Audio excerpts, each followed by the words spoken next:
This isn't your ordinary card location. This is an impossible display of intuition that will leave everyone stunned. This is CoachTrick.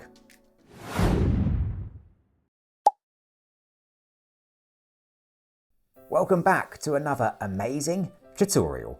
By the end of this effect, your audience will be convinced that you've got X-ray vision, but there's no need for anything like that because this trick is entirely self-working, can be performed with a shuffled deck and requires no prior setup. As ever, stay to the end to learn how magic can help you discover your own incredible potential. Okay, let's jump into it. Grab a deck and let's go. Okay, so as ever, let's just kickstart by taking a look at the effect itself. Now, this is going to be a demonstration of remarkable magician's intuition. And we're going to start with a shuffled deck. So just hand the deck to the spectator, ask them to give it a shuffle. They can shuffle the cards as much as they like. They really are mixed. And to prove that, you can just take the deck and spread the cards on the table. The spectator can see that the cards really are mixed, and then you can just gather the deck back up like so. You're now going to ask the spectator to cut the deck into two, somewhere around the middle, but it's a totally free choice. So let's say they cut the deck just like so. You're now going to ask the spectator to point to one of the packs, and again, it's a totally free choice, it's up to them. Let's say they point to this pack just here. They can take that pack for themselves, and you'll take this pack for yourself just here. With that done, you can explain to the spectator that the first thing you're going to do is each count the number of cards that you have, and this is going to provide you with some essential clues. So the spectator will take their cards and they'll just count them to the table. 1, 2, 3, 4, 5, 6, 21, 22, 23, 24, 25, 26, 27.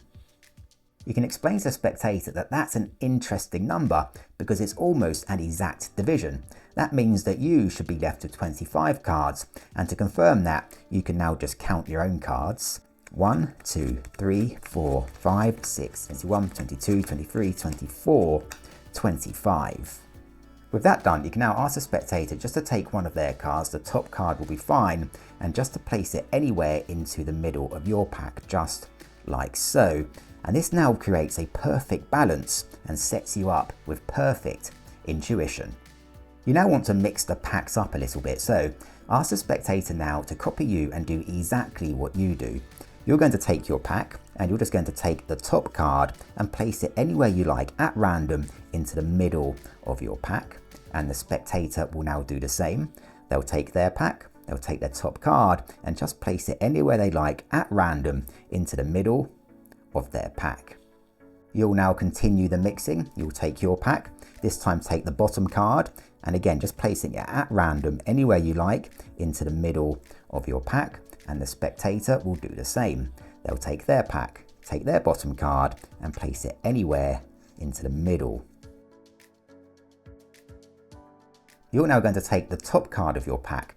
This time though, you're going to place it on the table to your right, just like so, and ask the spectator to do exactly the same.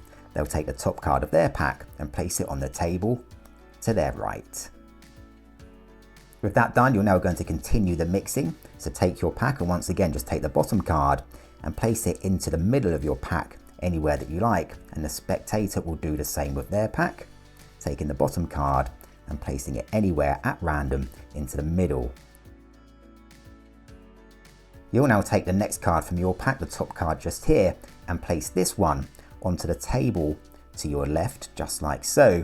And the spectator will do exactly the same. They'll take their next card and place it on the table to their left.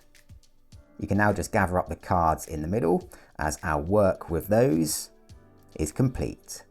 At this point, you can just quickly recap what's happened. A shuffled deck was cut into two by the spectator.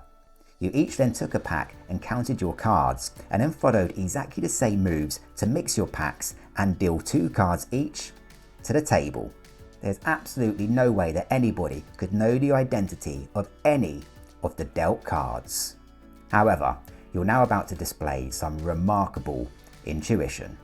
You can explain to the spectator that due to the number of cards they cut at the beginning, If the card that you've dealt to your left over here just happens to be the Queen of Hearts, then you can determine that the opposite card dealt to the spectator's right here will be the Jack of Clubs. As unlikely as that might seem, you can now ask the spectator to turn this card over and to reveal that it is indeed the Jack of Clubs. However, your intuition doesn't end there. It also extends over to the cards over here. Again, you can explain to the spectator that due to the number of cards that they cut at the beginning, if the card that you've dealt over here to your right is the 5 of Clubs, then you can determine that the opposite card dealt to the spectator's left here will just happen to be the 6 of Clubs.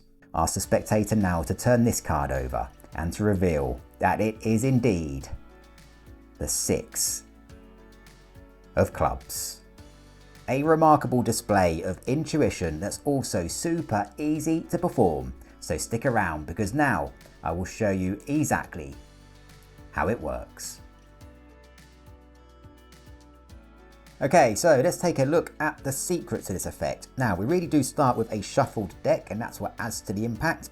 The spectator can shuffle the cards as much as they like.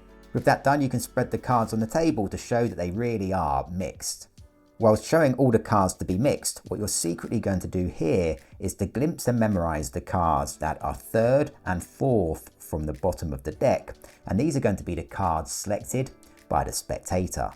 So here we have the Queen of Hearts, that would be the spectator's first selection, and also the Jack of Clubs, that will be the spectator's second selection. With those cards memorized, you can now gather the deck back up. You're now going to ask the spectator to cut the deck into 2. Ask them to aim for about an even cut, but it really is a free choice. They can cut anywhere they like. Let's say they cut the deck just like so.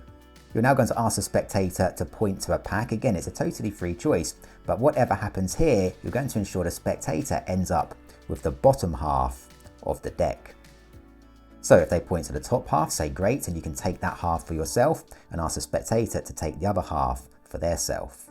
If they point to the bottom half, say great, ask them to take that half for themselves and you will take the other half for yourself. You will now both count the number of cards that you have to the table, and you can say that this is to establish some clues. So the spectator will count their cards first.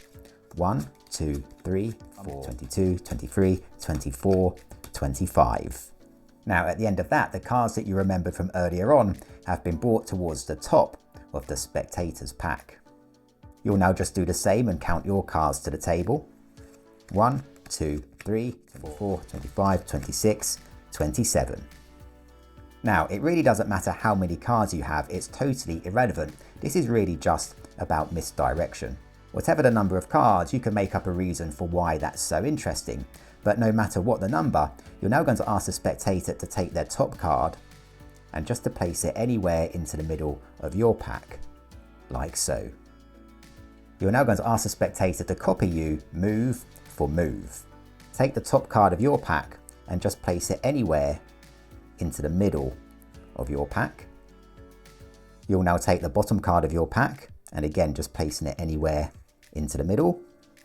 You'll now take the top card, the next card of your pack, and just place it onto the table to your right, and the spectator will do the same. They'll take the top card of their pack, placing it onto the table to their right.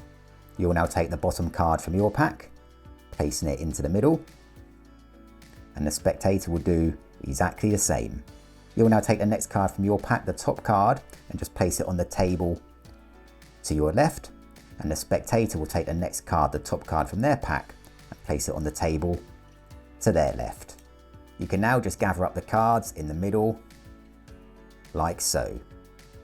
Everything now is just up to presentation, and you can reveal the cards in any way that you like.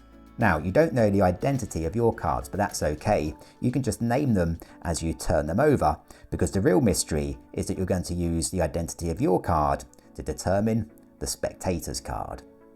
Now, the card to the spectator's right here is going to be the card that you remembered that was third from the bottom of the deck. In this case, the Queen of Hearts.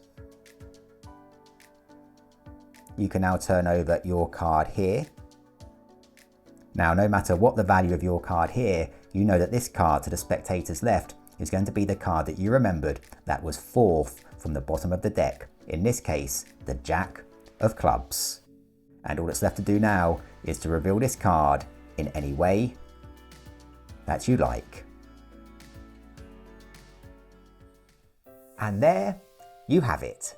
Remember, magic isn't just about amazement, it's also about sharpening your own skills and confidence. By practicing tricks like this, you're not only entertaining, but also unlocking your potential to think creatively, stay focused, and even inspire others. So keep exploring, keep challenging yourself, and we'll see you in the next tutorial. Until next time, take care.